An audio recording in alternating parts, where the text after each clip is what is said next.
Assalamualaikum warahmatullahi wabarakatuh. Waalaikumsalam warahmatullahi wabarakatuh. Bismillahirrahmanirrahim. Alhamdulillahi rabbil alamin.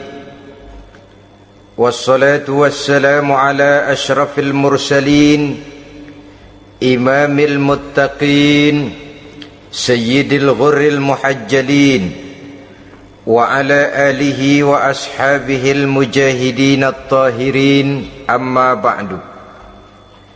Saudara-saudara kaum muslimin rahimakumullah. Satu hari ketika seorang ulama besar bernama Al-Imam Al-Faqih Abu Lais tengah berjalan-jalan di dekat kota Basrah, berkelumpulah sekelompok orang di dekat beliau. Mereka datang mengajukan satu pertanyaan. Imam, kami ingin bertanya. Di dalam Al-Quran itu Allah Subhanahu wa ta'ala menjelaskan, Ud'uni astajib lakum. Berdoalah kepadaku, aku akan jawab doamu. Mintalah kepadaku, aku kabulkan permintaanmu. Itu dan begitu janji Allah di dalam Al-Quran. Kami, kata orang-orang tadi, sudah lama berdoa kepada Allah. Tapi kenapa sampai sekarang doa kami ini belum dikabulkan? Katanya, Ud'uni astajib lakum. Kalau kamu berdoa, aku jawab, aku penuhi, aku kabulkan doamu. Itu janji Allah. Kami sudah lama berdoa, pagi, sore, siang, malam. Nyatanya sampai sekarang doa kami belum dikabul-kabulkan. Ini bagaimana? Apa ayat Quran salah? Apa Tuhan lagi lempengan nggak denger?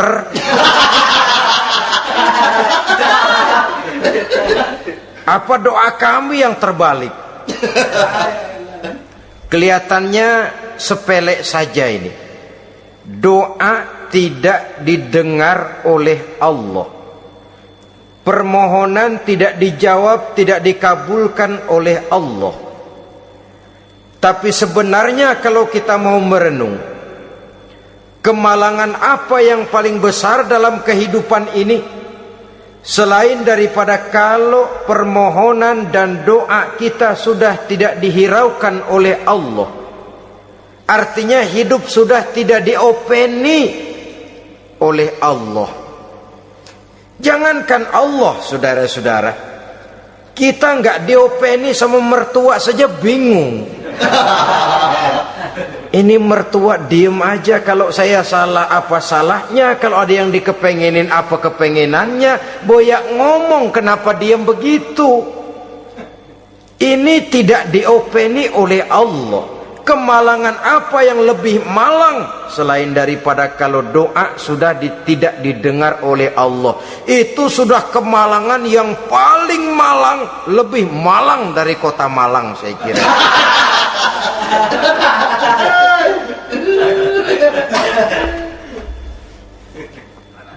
Menghadapi pertanyaan ini, Imam Al-Faqih Abu Lais senyum.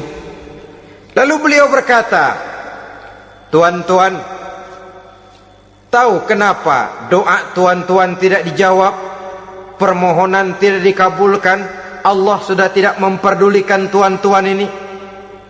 Kami tidak tahu, Imam, maka kami bertanya. Begini, hati tuan-tuan itu mati. Dari hati yang mati, channel tidak nyambung kepada Allah. Dari channel yang putus tidak ada getaran strom, bagaimana akan timbul gejala? Hatimu mati, jadi pantas kalau doa tidak dikabulkan, permohonan tidak dipenuhi, doa tidak terjawab, hatimu mati. Saudara-saudara kaum muslimin, dari hati yang mati ini, getaran tidak akan sampai ke hadratullah azza wa jalla. Nah, ini juga satu penyakit yang kita sangat khawatirkan, yaitu apabila hati kita sudah mati selagi jasad masih hidup. Artinya, jadilah kita bangkai berjalan di hadapan Allah subhanahu wa ta'ala. Sementara kita sangat disibukkan dengan menggali berbagai macam jenis obat penangkal penyakit zahir, dan kita kurang perhatian untuk mencari obat penangkal penyakit batin yang kalau diserang penyakitnya menghancurkan kehidupan abadi di akhirat nanti. Perkembangan ilmu kedokteran nyata benar diikuti dengan perkembangan jenis-jenis penyakit. Makin maju ilmu kedokteran, makin modern penyakit. Ngerti juga rupanya itu penyakit. Dulu kita tidak kenal yang namanya AIDS. Kita tidak tahu yang namanya liver. Kita tidak kenal yang namanya stres. Paling yang banyak cika, masuk angin, dan sebagainya.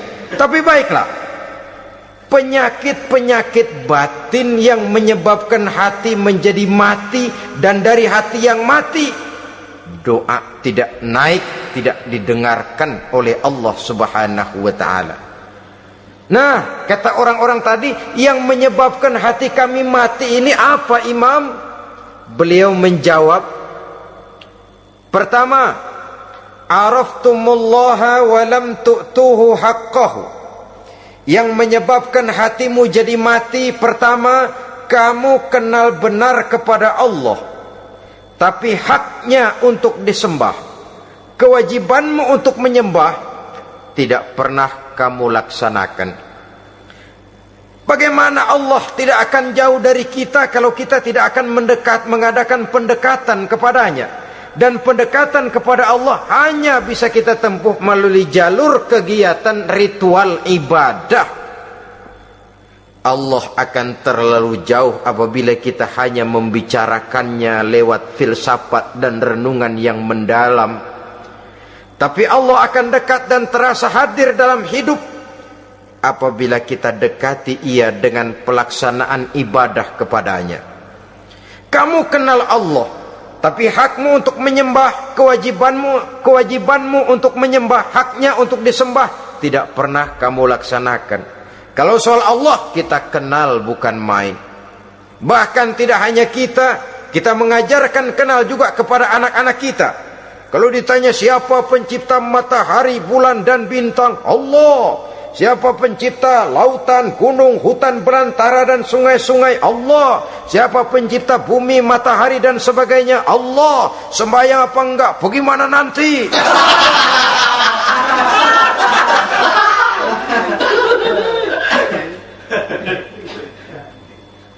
Tanpa pendekatan, Allah akan jauh. Apabila Allah jauh, maka doa tidak akan didengarkan olehnya. Oleh sebab itu, logika mengajarkan kepada kita, berpayahlah dulu, wa mal ladzatu illa ba'da ta'ab, innama al-usri yusra. Di balik kesulitan menunggu kemudahan. Nikmat baru akan terasa, kelezatan hidup baru akan terasa setelah kita jerih payah banting tulang peras keringat. Rasanya memang lebih nikmat sepotong singkong hasil cucuran keringat sendiri ketimbang roti dijejelin orang. Ini berarti kita ingin mohon pertolongan kepada Allah, sementara dengan Allah sendiri kita jauh. Sama saja dalam kehidupan kita analoginya, saudara-saudara. Orang tidak kenal kepada saudara, tahu-tahu jauh dari saudara, tahu-tahu datang mau minjem duit. Apa kesan saudara? Enak aja, kenal enggak, dekat enggak, datang-datang mau minjem duit. Emang duit percetakan bapak lu?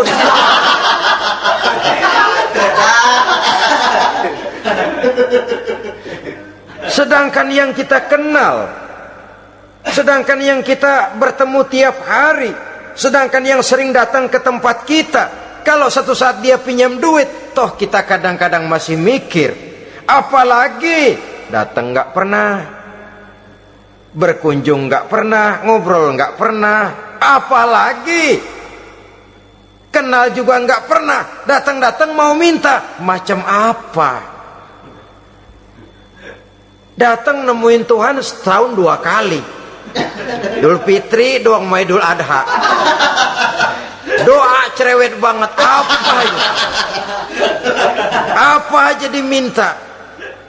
Saudara hadirin, bagaimana doa akan kabul, permohonan akan dijawab?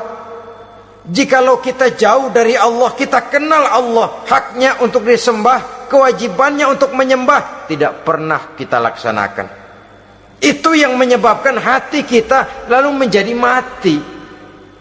Padahal mengenal Allah, setelah mengenalnya, mengadakan pendekatan kepadanya melalui ritual ibadah yang dicontohkan oleh Rasulullah Sallallahu Alaihi Wasallam.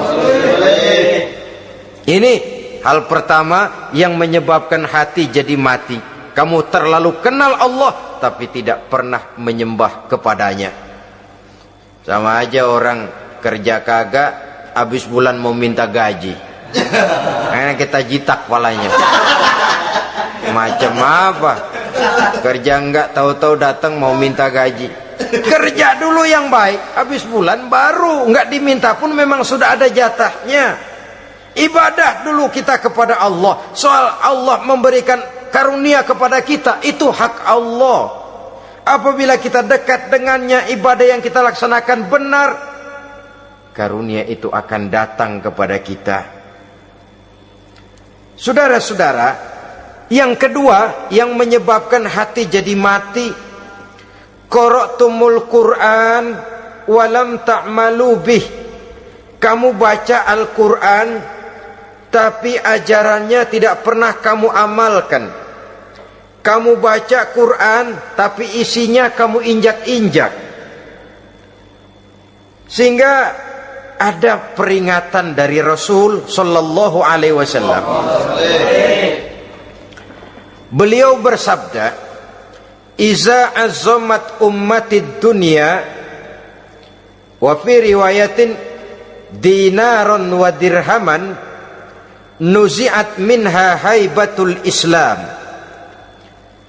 Wa iza turikatil amru bil ma'rufi wan nahyu 'anil munkari hurimat 'alaihim barakatul wahyi. Wa iza tasabat ummati saqatat min 'ainillah." 3 peringatan keras tapi yang merupakan gejala penyakit kita umat Islam diperingatkan oleh Nabi kita. Pertama, iza azzamat ummatid dunya. Apabila umatku telah terlalu mengagung-agungkan dunia, apabila umatku telah jatuh menjadi umat yang materialistis, segalanya diukur dari sudut keduniaan saja, nuzi'at minha haibatul Islam, maka akan dicabutlah dari mereka kehebatan agama Islam. Hilang kehebatan Islam apabila kita jatuh menjadi umat pengagung dunia, penyembah materi. Nilai kita, keberadaan kita tidak dihargai orang lain. Orang memandang kita remeh saja. Orang Islam gak ada apa-apanya, bayar aja, bisa dibeli, bisa diatur, bisa dikerjain, garap saja. Nuzi'at minha haibatul Islam, hilang dari mereka kehebatan Islam ini.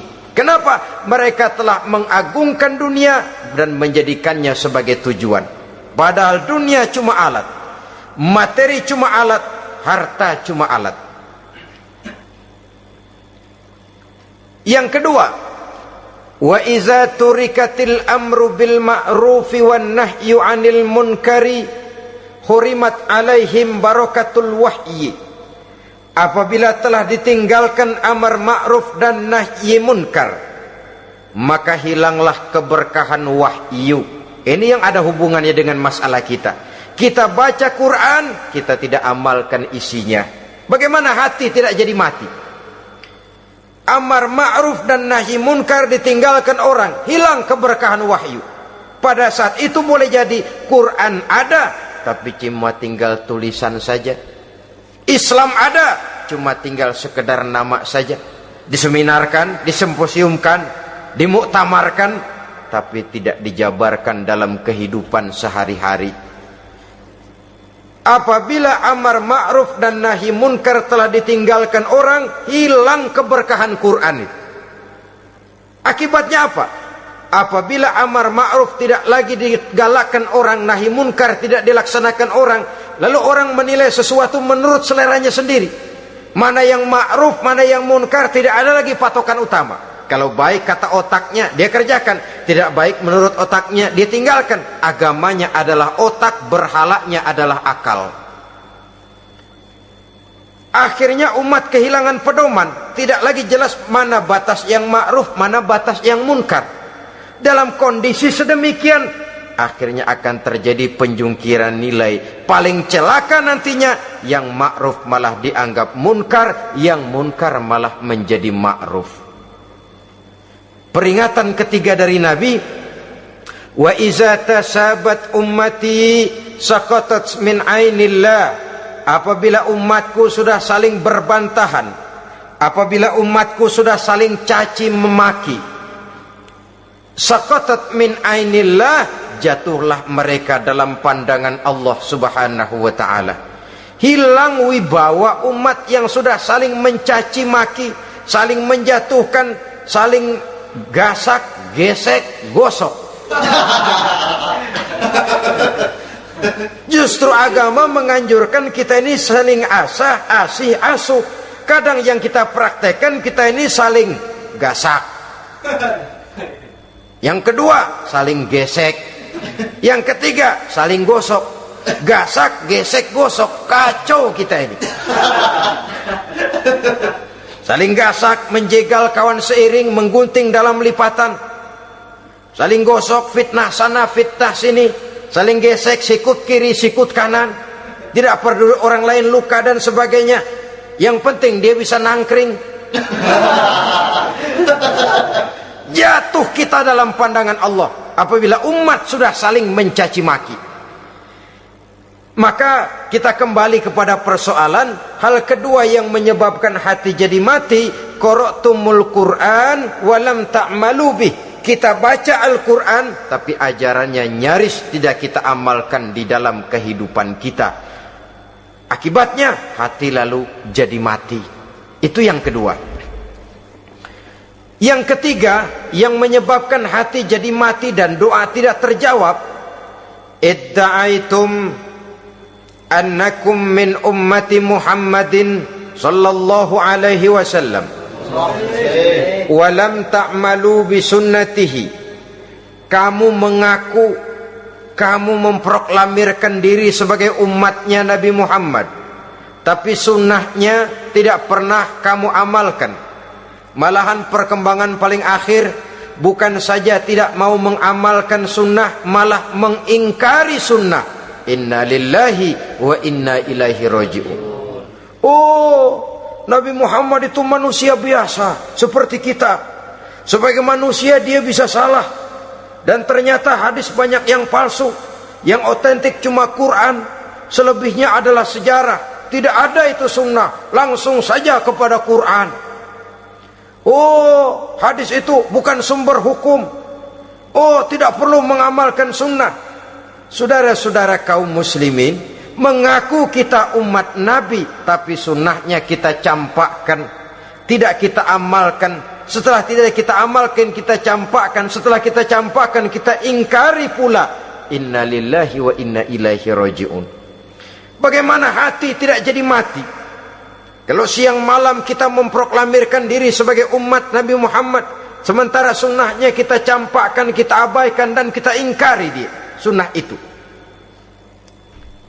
Padahal jikalau sekarang kita mengenal Islam, jikalau kita sekarang ngerti halal haram, tahu hak batil, bisa memilah dan memilih antara yang ma'ruf dengan yang munkar, itu utamanya adalah karena jasa Nabi Muhammad sallallahu alaihi wasallam yang dari generasi ke generasi dilanjutkan oleh para sahabat, oleh tabi'in, oleh tabi'it tabi'in, terus oleh para ulama-ulama sampai kepada kita sekarang ini.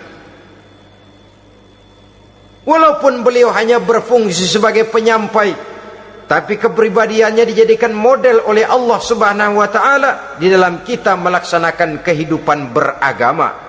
Bahwa beliau manusia seperti kita, memang dalam arti unsur biologisnya ya manusia, punya darah, punya daging, punya hati, punya perasaan, bisa sedih, bisa gembira.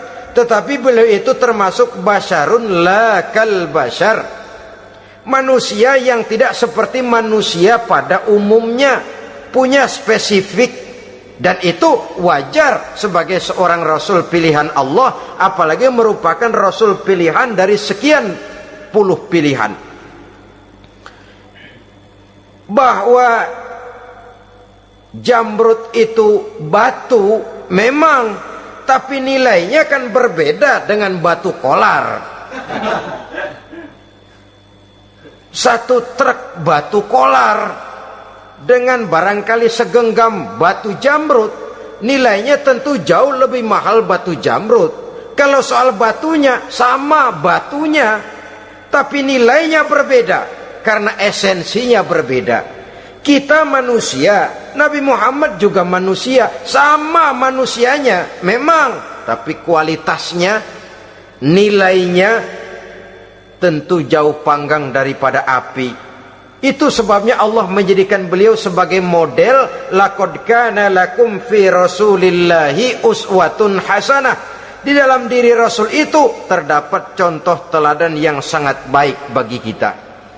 Oleh karenanya, pada pertemuan kali ini, apabila kita konsekuen mengaku umat Nabi Muhammad, marilah konsekuen juga menegakkan sunnahnya.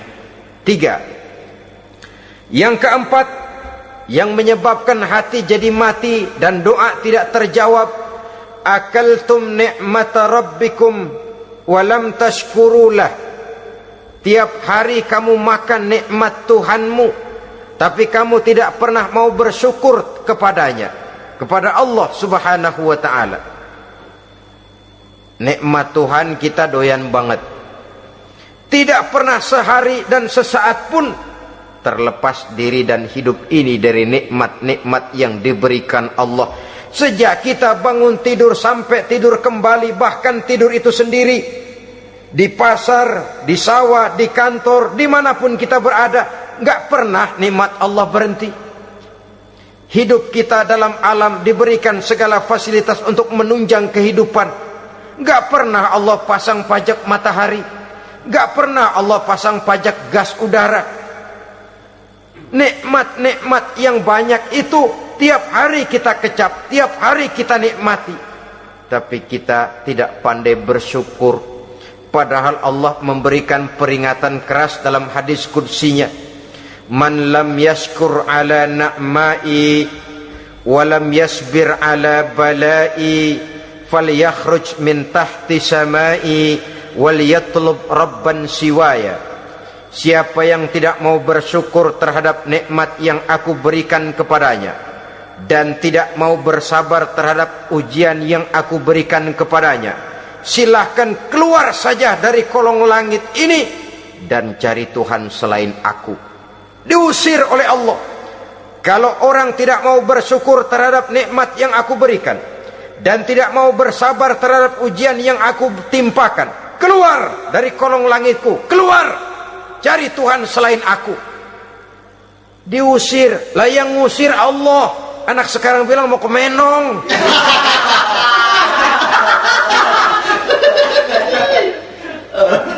Kalau diusir kita dari Jakarta, masih bisa pindah ke Bandung. Diusir kita dari Bandung, bisa pindah ke Jogja, Solo. Diusir kita dari Indonesia, bisa pindah ke Singapura, Malaysia. Diusir dari kolong langit, mau cari langit mana lagi?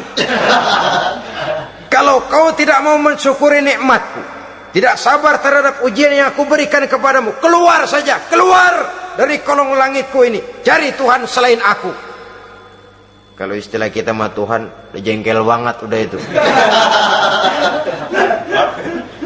Nikmatku, yang nikmat yang aku berikan kau makan, tapi kepadaku engkau tidak pernah mau bersyukur.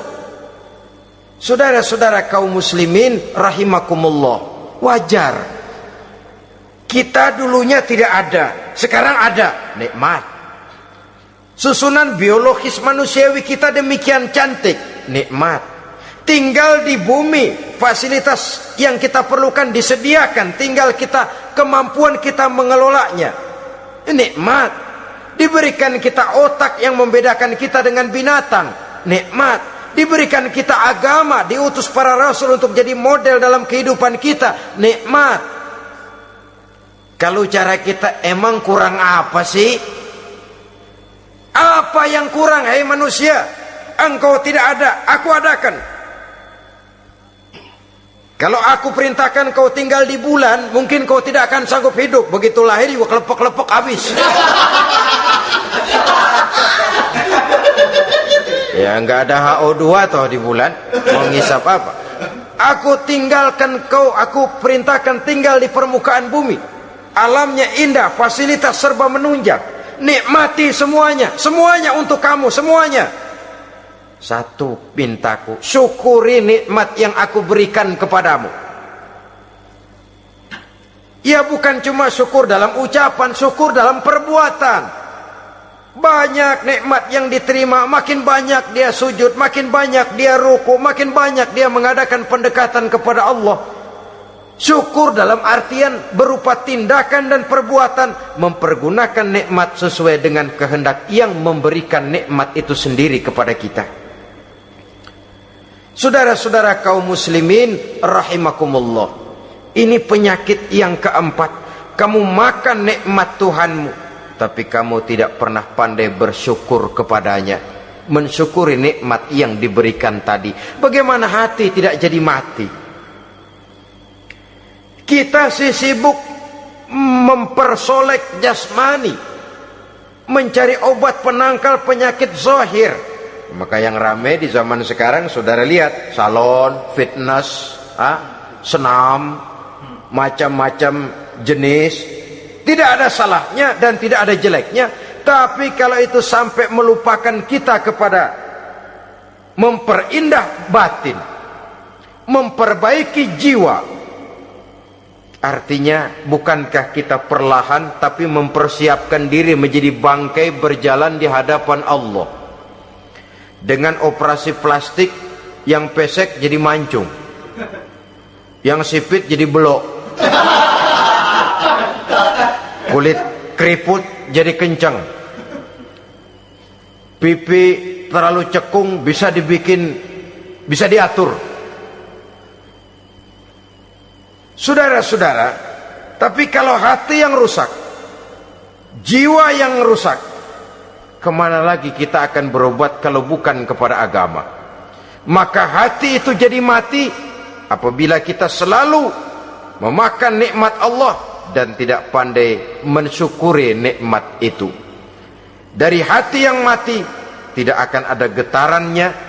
Oleh sebab itu doa tidak terjawab.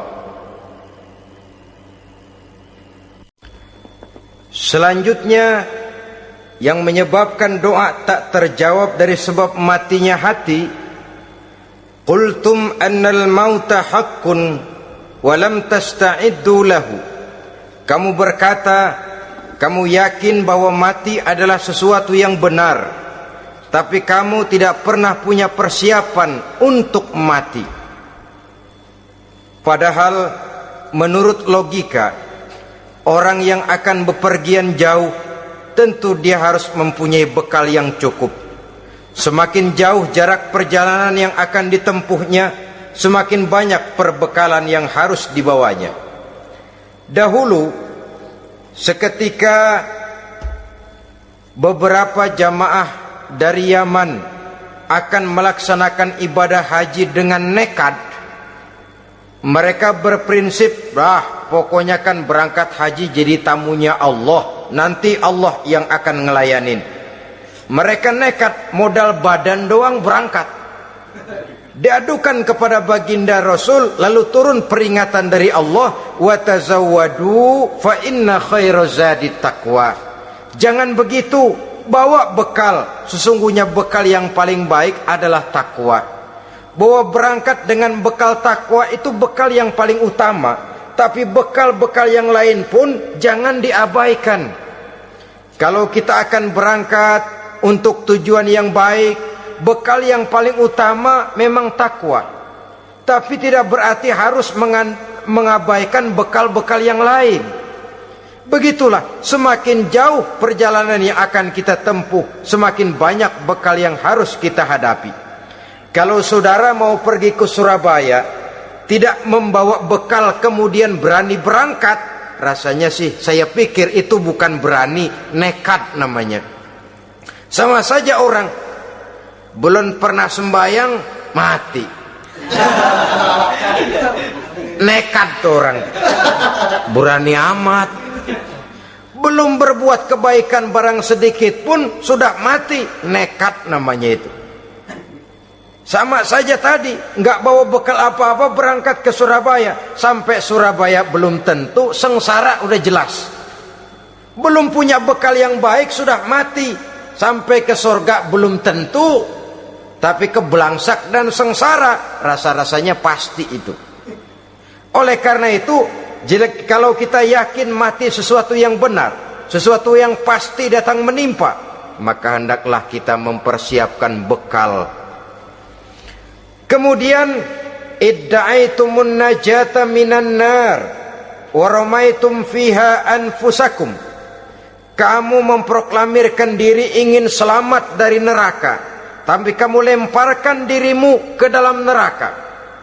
Bagaimanapun bajingannya bajingan, kalau ditanya ente mau masuk neraka enggak? Jawabannya pasti enggak. Itu pasti.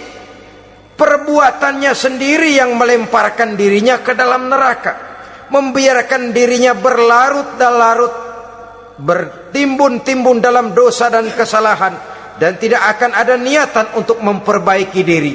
Hanyut di meja judi, habis ditelan minuman keras, fitnah sana fitnah sini, hasud sana hasud sini. Padahal mulutnya ingin selamat dari neraka, perbuatannya malah melemparkan dirinya ke dalam api neraka. Tidak ada orang yang lebih sayang kepada diri kita selain kita sendiri. Dan menyayangi diri itu tidak cuma dengan memandikannya sehari 3 kali, memakaikannya parfum dengan segala macam merek, memakai sabun yang wangi-wangi, minyak yang harum-harum. Lebih daripada itu, jaga dan sayangi diri. Jangan jatuhkan dia ke dalam perbuatan-perbuatan yang bisa menjerumuskan diri itu ke dalam neraka. Kemudian disambung oleh Imam Al-Faqih Abu Lais yang menyebabkan doa tidak terjawab karena hati mati. Idda'aitum dukhulal jannah walam ta'malu laha. Kamu ingin masuk surga, tapi kamu berat mengamalkan perbuatan yang bisa menyampaikan kamu ke surga. Semua kita kalau ditanya mau masuk surga, mau. Tapi jarang yang berlomba melakukan perbuatan-perbuatan yang bisa menyampaikan kita ke surga. Kemudian yang terakhir kata Imam Al-Faqih Abu Lais, dafantum mautakum walam ta'tabiru laha. Kamu menguburkan orang yang mati di antara kamu, tapi kamu tidak bisa mengambil iktibar, tidak bisa mengambil pelajaran dari mayit yang jenazah yang kau kuburkan itu. Mestinya kan nguburin orang tuh membuat sadar. Iya, kalau sekarang dia saya baringkan di liang lahat, menghadap ke arah kiblat, bantalnya tanah, setelah itu ditutup dengan papan, lalu ditimbun dengan tanah. Iya, sekarang giliran dia, giliran saya, entah besok, lusa, bulan depan, tahun depan, tapi pasti mengubur mayat, mengubur jenazah, tapi tidak bisa mengambil iktibar dari yang dilaksanakannya itu.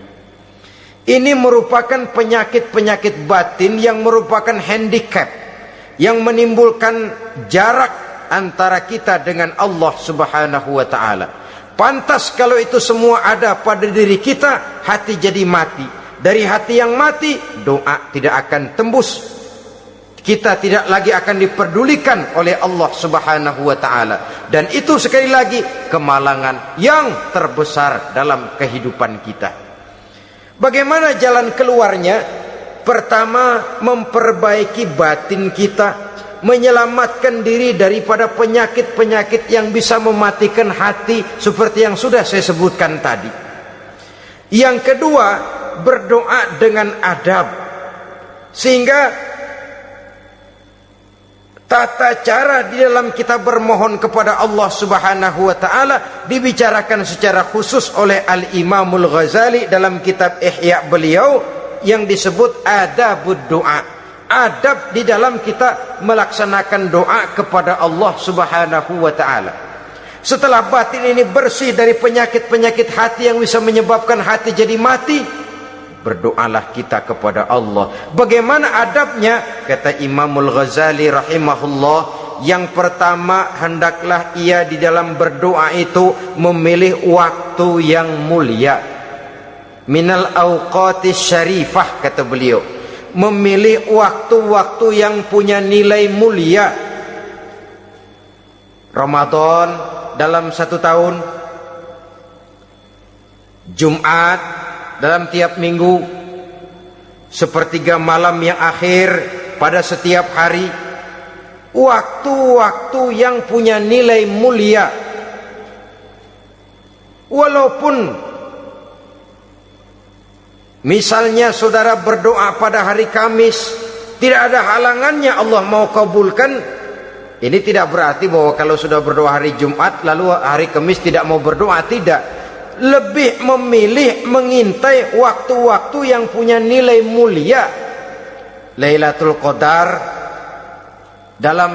sekali dalam setahun.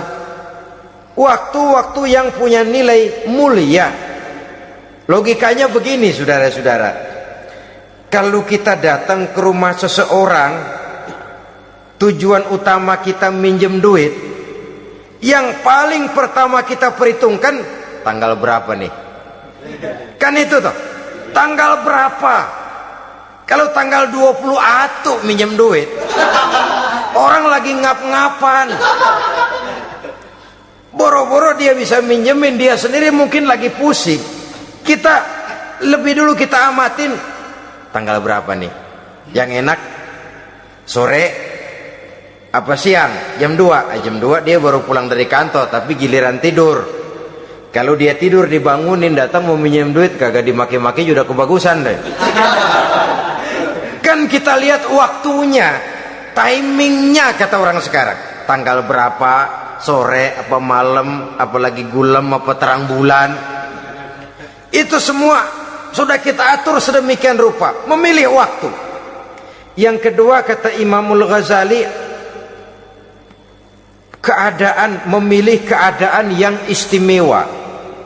Kalau tadi soal waktu, yang kedua soal keadaan. Ada situasi-situasi di mana doa itu diijabah oleh Allah Subhanahu wa ta'ala. Di antaranya kata Imam Abi Hurairah, inda zahfis sufuf fi sabilillah, pada waktu mengatur barisan perang membela agama, di situ doa kabul. Inda nuzulil ghais, ketika turun gerimis, di situ doa makbul. Inda iqamis shalah, ketika salat mau didirikan, riwayat lain bainal azan wal iqamah, antara azan dan qomat, di situ doa makbul. Itu memilih keadaan-keadaan. Kemudian yang ketiga, kata beliau, berdoa menghadap kiblat. Ya, apa kalau doa madhab mudik Tuhan gak tahu? Tahu. Tuhan gak dengar? Dengar. Cuma lebih etis. Lebih etis kalau kita berdoa menghadap ke arah kiblat. Saudara-saudara kaum muslimin rahimakumullah. Yang keempat, hifdzus saut, menyederhanakan suara.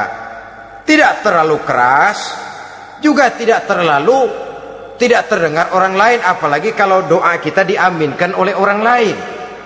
Tidak usah terlalu keras. Kenapa? Karena Allah yang kita meminta kepadanya bukan zat yang tuli, bukan zat yang buta, bukan zat yang tidak dengar, bahkan dia maha dengar. Juga tidak terlalu seperti orang berbisik-bisik, apalagi kalau doanya doa bersama-sama. Tapi kadang-kadang terdorong oleh husnuzon dari para makmum saja. Tidak peduli apa yang dibaca oleh imam, yang kedengaran cuma amin aja gerengan. Amin, amin, amin, amin, amin, amin.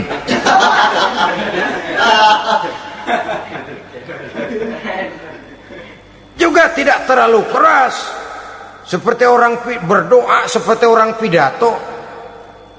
Saudara-saudara kaum muslimin rahimakumullah. Yang kelima, alla yatakallafa saja fid doa. Dalam berdoa, kalau istilah kita, jangan nyelongcong. Sajak ini menunjukkan sikap berani kepada Allah. Misalnya ada orang berdoa, ya Allah ampunilah saya kalau engkau mau.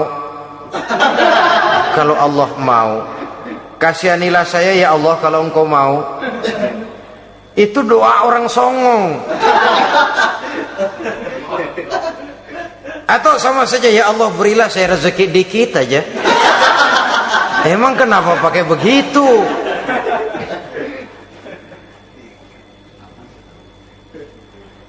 Allah yatakallafa saja fid doa. Yang keenam kata Imamul Ghazali, at-tadarru' wal khusyu'. Dengan tadarru' dan khusyu', dengan sikap tawadu, benar-benar ya seperti kita lah kalau datang memang menghajatkan pertolongan dari seseorang, segala action kita atur supaya hajat kita itu kabul, kan begitu. Kadang-kadang istilah orang kalau perlu ngesor mah ngesor dah, yang penting permintaan dikabulkan, gitu saja. Kita lihat sekarang ini, ramai orang bicara soal film-film Parno. Kelihatannya pendatang-pendatang baru, pokoknya asal bisa main dah, bugil ya bugil dah. Yang penting nyohor, bisa tampil. Walaupun dalihnya semua sama, mula-mula cuma iseng. Adegan panas bagaimana? Kalau tuntutan skenario apa boleh buat? Apa boleh buat? Emang nggak bisa milih. Setelah film beredar baru saya juga jijik ngeliat, ilah tadi kemana waktu bikin. Udah jadi baru jijik, bikinnya merem memang itu.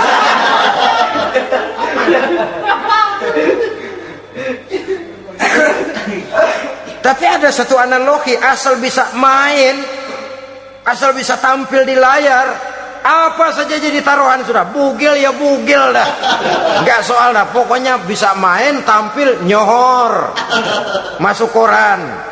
Udah seperti kata-kata orang Arab, bul ala zamzam fatu'raf. Kalau pengen terkenal kencingin sumur Zamzam. Artinya apa? Bikin yang aneh-aneh, yang orang nggak kerjain, ntar ngetop. Yang ngetop lempengan jeleknya. Sumur Zamzam dikencingin, kan nyohor itu. Sedunia orang kenal. Kenapa? Gila. Saudara-saudara kaum muslimin rahimakumullah, sangat kita sayangkan kalau lalu orang berlomba-lomba dengan cuma modal paha mulus, wajah cantik, dimauin apa saja mau, lalu bisa tampil. Akibatnya yang jadi korban adalah anak-anak kita, disuguhi tontonan-tontonan yang meracuni jiwa mereka. Walaupun akibatnya barangkali ya lain, seperti band orkes dengan film memang akibatnya tidak langsung ya. Kalau band orkes akibatnya langsung, dia bisa berantem di tempat lokasi. Film orang nonton tahu dia di tempat itu, bukan di tempat itu dia praktek, pulang jadi pikiran dia, tadi serem ya, ntar kalau udah kesempatan kita praktek. Ntar ngancemnya itu yang gak enak. Tapi yang saya analogkan dengan persoalan kita, tingkah pola artis apapun dilakukan asal bisa main. Nah itu tuh, asal dapat kesempatan acting. Dalihnya ya tuntutan skenario lah, iseng lah, macam-macam lah, tapi yang jelas satu target, saya harus dapat kesempatan main. Untuk sampai ke situ, cara apa saja harus saya tempuh. Tidak peduli harus menginjak-injak norma dan budaya bangsa yang luhur, tidak peduli harus bertentangan dengan kaidah agama, tidak peduli hasilnya meracuni umat masyarakat, terutama generasi muda. Yang penting kan ngetop. Saudara-saudara, baiklah ya, itu soal lain. Tapi soal kita ialah at-tadarru wal khusyu', bermohon kepada Allah dengan tadarru, khusyuk dan tawadhu. Seperti kalau kita mau bermohon kepada seseorang, kita merendahkan diri. Pak, saya memang orang gak mampu, Pak. Utang saya udah selebar kampung, Pak. Anak udah 16 seperempat.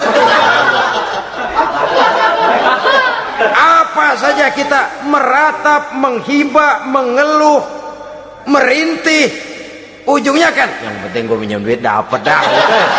Apa kayak diomongin, pokoknya pulang bawa duit, itu saja. Itu strategi manusiawi. Kalau ini kita adakan konteks, oh iya, kepada Allah lebih lagi kita tadarru, khusyuk, tawadhu. Doa dengan tawadhu, sebab kita akan bermohon kepada yang serba maha. Menghadap ke arah kiblat, duduk bertafakur dengan khusyuk, tawadhu. Jangan doa sembari tolak pinggang.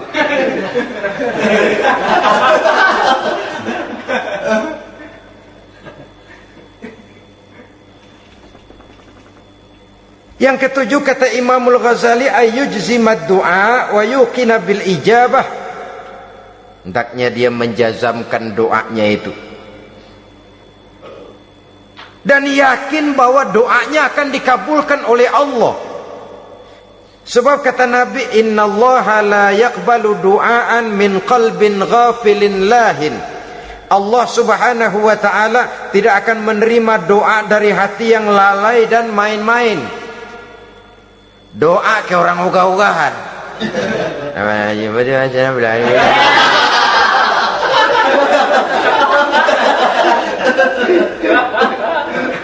Kali malaikat nyongok dong, lu minta apa lu?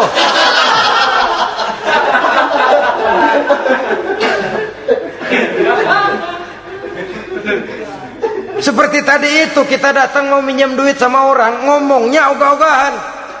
Minjem duitnya dikasih syukur enggak, ya udah. Ya enggak dah, enggak dikasih sudah. Kenapa? Mintanya begitu, enggak serius dan enggak yakin bahwa doanya akan dikabulkan. Kalau kita sudah punya keyakinan, jangan-jangan doa saya enggak diterima Allah. Enggak. Ana, kata Allah, ana inda zanni abdi bi. Aku sih bagaimana menurut sangka hambaku kepadaku saja. Kalau sangkanya baik, aku baik. Kalau sangkanya doanya dikabulkan, aku kabulkan. So itu doa harus dengan pasti dan harus dengan yakin doa itu akan dikabulkan dan meluruskan harapan, membenarkan cita-cita, meluruskan maksud apabila doa itu dikabulkan oleh Allah Subhanahu wa taala. Saudara-saudara, oleh karenanya jangan doa setengah hati. Jangan berdoa sambil main-main. Apalagi menghadap kiblat dengan dua tangan terangkat sebagaimana dicontohkan oleh Rasulullah sallallahu alaihi wasallam. Bahwa berdoa tanpa mengangkat kedua tangan pun Allah tahu, Allah dengar, tapi kelihatannya kurang serius. Seolah-olah terserah dah Tuhan, mau dikasih ya kasih, enggak ya udah. Seolah-olah kita tidak serius dalam berdoa. Kemudian yang berikutnya, kata Imamul Ghazali, ayyaftatahad du'a bi zikrillah fala yabda'u bi su'al. Hendaknya dia mulai berdoa itu dengan menyebut nama Allah, berzikir kepada Allah, fala yabda'u bi su'al, jangan langsung memulai dengan permintaan. Ini tata krama etisnya. Sama juga orang kirim surat, salam sejahtera kami haturkan, padahal mah nggak ada itu juga nggak apa-apa. Itu kan maksud mukaddimah saja. Besar harapan kami semoga Bapak dan sekeluarga di sini pun berada dalam keadaan sehat walafiat. Selanjutnya kami telah dengar dari berbagai teman tentang kedermawanan Bapak, tentang bantuan Bapak di berbagai bidang yang menyangkut sosial pendidikan. Sehubungan dengan itu maka kami bermaksud mengajukan permohonan. Baru masuk itu mah 15 kalimat kesonoin, urusan lain. Intinya sehubungan dengan itu kami bermaksud memohon kepada Bapak.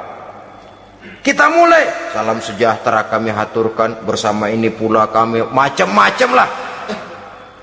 Sama juga seperti tadi itu. Kita datang mau minjem duit.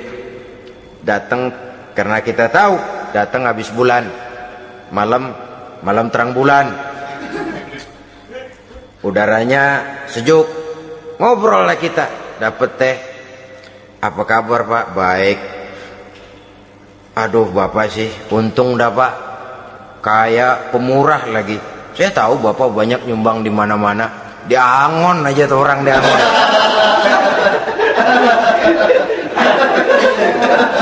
Kira-kira udah mau telap aja baru dikedat.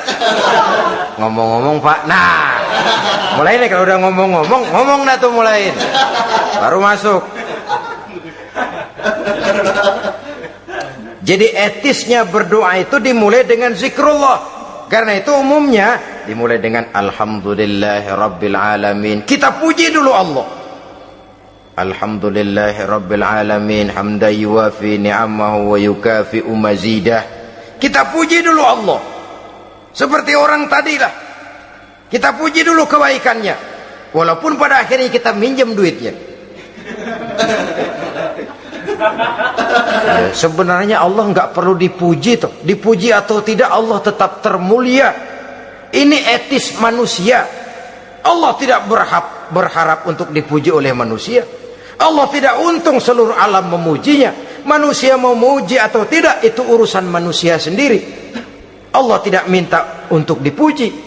Allah juga tidak gila kepada pujian. Kalau kita memulai doa dengan pujian, etis kita kepada Allah Subhanahu wa taala di dalam kita bermohon kepadanya. Saudara-saudara kaum muslimin rahimakumullah. Kemudian menyesuaikan doa dengan kondisi. Ini termasuk syarat batin ya, taubat, waraddul mazalim kata Imam Ghazali, menolak segala macam kezoliman. Artinya kalau berdoa itu tahu diri. Kalau gaji kita sebulan 700 atau 800 900 ribu, berdoa minta rezeki 1 juta, itu tahu diri namanya. Kan cuman kurang 100 ribu. Ya, kalau kerja kagak minta gajian 1 juta. Pengen doa dikabulkan, rasanya secara etis nggak tahu diri orang berdoa seperti itu. Orang datang mau minta duit, mau pinjam duit kepada kita, kan kita lihat kira-kira mampu ngembaliin nggak nih orang. Kita lihat, kita evaluasi kemungkinannya. Lalu si yang minjem tentu tahu diri. Kalau memang kekuatannya ngembaliin tidak seperti kekuatannya mulangin, hendaknya dia timbang rasa. Begitu juga kepada kita etisnya kepada Allah Subhanahu wa ta'ala. Tahu diri, menyesuaikan doa dengan keadaan. Kalau tidak ada gap terlalu jauh panggang daripada api, nanti nasibnya bagai si pungguk merindukan bulan. Apabila adab-adab di dalam berdoa ini kita perhatikan, sejak dia dari adab yang zahir sampai kepada adab yang batin, kemudian penyakit-penyakit yang membuat hati itu jadi mati, maka insya Allah doa kita dijabah oleh Allah Subhanahu wa ta'ala. Dalam Al-Baqarah ayat 186 Allah Subhanahu wa ta'ala menjelaskan, wa iza sa'alaka ibadi anni fa inni qarib ujibu da'watad da'i iza da'ani falyastajibu li wal yu'minu bi la'allahum yarshudun. Apabila hambaku bertanya kepadamu Muhammad tentang aku, kata Allah, fa inni qarib, katakan kepadanya aku dekat sekali dengan mereka. Ujibu da'watad da'i iza da'ani, aku akan jawab aku kabulkan permohonan orang-orang yang berdoa kepadaku. Falyastajibuli wal yu'minu bi, maka hendaknya mereka juga menjawab panggilanku atas dasar iman kepadaku. La'allahum yarsyudun, semoga dengan ini mereka kelak mendapat petunjuk. Saudara-saudara, Al-Baqarah 186 ini dengan nyata menjelaskan kepada kita, Allah akan menjawab doa, mengabulkan permohonan apabila kita falyastajibuli wal yu'minu bi, juga menjawab panggilan Allah atas dasar beriman kepadanya. Logikanya tadi itu, araftumullaha wa lam tu'tuhu haqqahu. Kita tidak pernah mau menjawab panggilan Allah sementara kita berharap doa kita dijawab oleh Allah. Apa enggak pincang? Apa enggak berat sebelah? Panggilan Allah kita berat memenuhinya, sementara kita sangat berharap agar permohonan kita, seruan kita dikabulkan oleh Allah. Menjawab panggilan Allah atas dasar beriman kepadanya. Kenapa? Ada orang menjawab panggilan bukan berdasarkan iman, tapi karena target lain. Datang sembahyang Jumat paling dulu, target utamanya pulang juga paling dulu nyabet sendal, nyabet sepatu. Menjawabnya iya, tapi tidak karena iman. Jadi apabila kita rajin menjawab panggilan Allah atas dasar beriman kepadanya, maka seruan, permohonan, doa niscaya dikabulkan olehnya. Ini saja, mudah-mudahan ada manfaatnya. Terima kasih atas segala perhatian, mohon maaf atas segala kekurangan. Usikum wa nafsi bitaqwallah. Wassalamualaikum warahmatullahi wabarakatuh. Waalaikumsalam warahmatullahi wabarakatuh.